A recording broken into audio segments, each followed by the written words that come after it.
Vasanthakumar Raman blog YouTube ചാനലിലേക്ക് ഏവർക്കും സ്വാഗതം. ഞാൻ ഇന്ന് പറയാൻ പോകുന്നത് ദേവരാജൻ്റെ ശിവലോകപ്രാപ്തിയെക്കുറിച്ചാണ് പ്രതിപാദിക്കുന്നത്. പ്രാചീന കാലത്ത് കിരാതന്മാരുടെ നഗരത്തിൽ ഒരു ബ്രാഹ്മണൻ വസിച്ചിരുന്നു. ജ്ഞാനത്തിൽ പാമരനും ദരിദ്രനും വൈദിക കർമ്മത്തിൽ വിമുഖനുമായിരുന്നു അയാൾ. സ്നാനം, സന്ധ്യാവന്ദനം മുതലായവ നിത്യ കർമ്മങ്ങൾ പോലും അയാൾ അനുഷ്ഠിച്ചിരുന്നില്ല. നാമം കൊണ്ട് മാത്രം അയാൾ ഒരു ബ്രാഹ്മണനാണെന്ന് തോന്നിപ്പിച്ചിരുന്നു.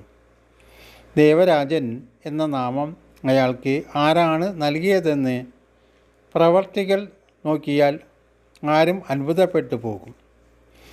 കച്ചവടത്തിലായിരുന്നു അയാൾക്ക് താൽപ്പര്യം. തന്നിൽ വിശ്വാസം അർപ്പിച്ചിരിക്കുന്നവരെ വഞ്ചിക്കുന്നതിൽ അതിവിരുദ്ധനായിരുന്നു അയാൾ.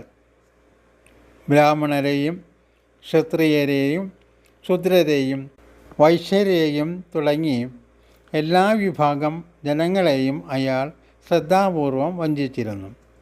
അങ്ങനെ കടുത്ത ചതിപ്രയോഗങ്ങളിലൂടെ ധാരാളം പണം സമ്പാദിച്ചു. പക്ഷേ ധാർമ്മിക കർമ്മങ്ങൾക്കായി ഒരു ചെറിയ തുക പോലും അയാൾ ചിലവഴിച്ചിരുന്നില്ല.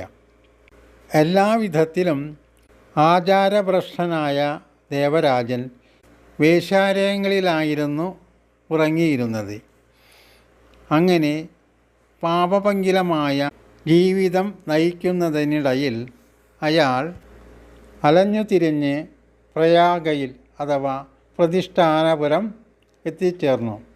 അവിടെയുള്ള ശിവക്ഷേത്രത്തിൻ്റെ മുന്നിലാണ് അയാൾ ഏറെ അനിർവചനീയമായ ശക്തിയാലെന്നോണം എത്തിച്ചേർന്നത്. ക്ഷേത്രാങ്കണത്തിൽ ധാരാളം സജ്ജനങ്ങൾ സമ്മേളിച്ചിരിക്കുന്നത് അയാൾ കണ്ടു. ദേവരാജൻ ശിവക്ഷേത്രത്തിൽ പ്രവേശിച്ചയുടൻ അയാൾക്ക് ജ്വരം പിടിപെട്ടു. ആ രോഗത്താൽ അയാൾ വല്ലാതെ പീഡിതനായി. ക്ഷേത്രത്തിൻ്റെ ഒരു വശത്ത് ഒരു ബ്രാഹ്മണൻ ശിവപുരാണം പാരായണം ചെയ്തുകൊണ്ട് അർത്ഥം വ്യാഖ്യാനിക്കുന്നുണ്ടായിരുന്നു.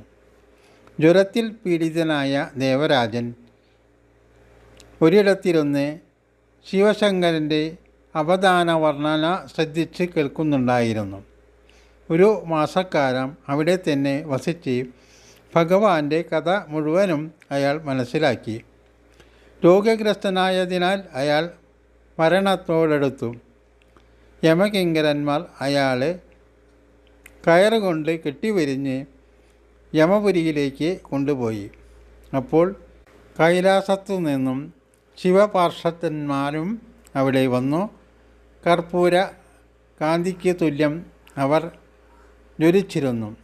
അവരുടെ ശരീരമാസകലം ഭസ്മം കൊണ്ട് ലേപനം ചെയ്തിരുന്നു. അവർ രുദ്രാക്ഷമാലകൾ ധരിച്ചിരുന്നു.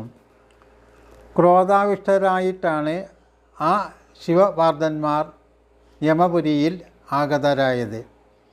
യമദൂതന്മാരെ അടിച്ചൊതുക്കി ദേവരാജനെ മോചിപ്പിച്ച് അത്ഭുതകാന്തി ചിന്തുന്ന ഒരു വിമാനത്തിൽ കയറ്റിക്കൊണ്ടുപോകാനാണവർ തയ്യാറായത്. യമപുരിയാകെ കോലാഹലമായി. ബഹളം കേട്ട യമരാജൻ കൊട്ടാരത്തിൽ നിന്നും പുറത്തേക്ക് വന്നു. സാക്ഷാൽ രുദ്രന്മാരെ പോലെ ജ്വലിക്കുന്ന ശിവദൂതന്മാരെയാണ് യമൻ അവരെ വിധിപ്രകാരം പൂജിച്ചാരാധിച്ച് ഉപവിഷ്ടരാക്കി. ശിവഭക്തന്മാരുടെ ആഗമനോദ്ദേശം ജ്ഞാനദൃഷ്ടി കൊണ്ട് യമരാജൻ മനസ്സിലാക്കി.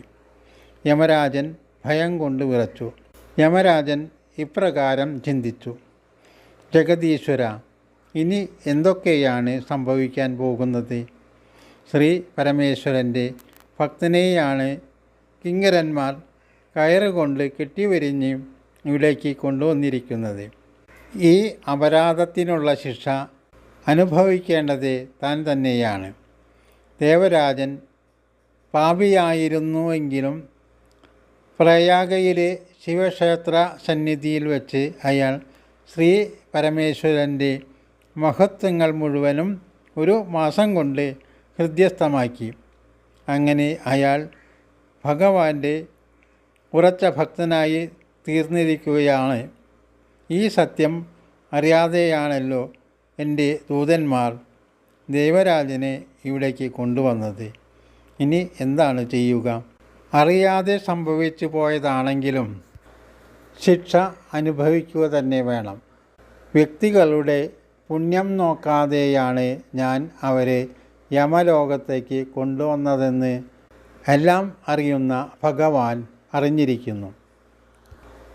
ദേവരാജൻ ഒരു ശിവഭക്തനാണെന്ന കാര്യം അറിയാതെ കിങ്കരന്മാർ പ്രവർത്തിച്ചത് ബുദ്ധിമോശമായി പോയി.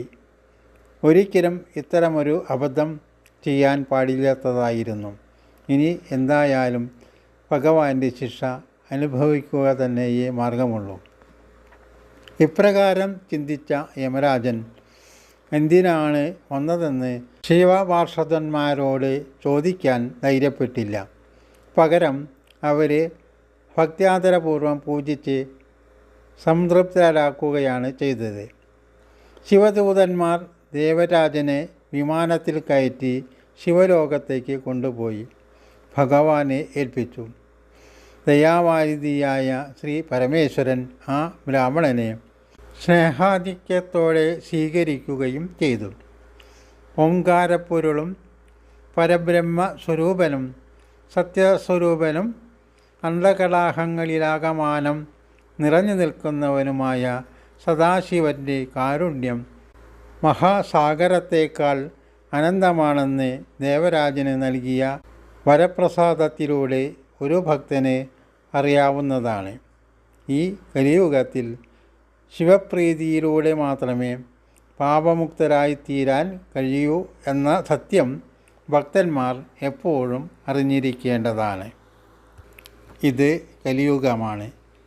പാപപങ്കിലമില്ലാതെ ജീവിക്കുക അസാധ്യവുമാണ്.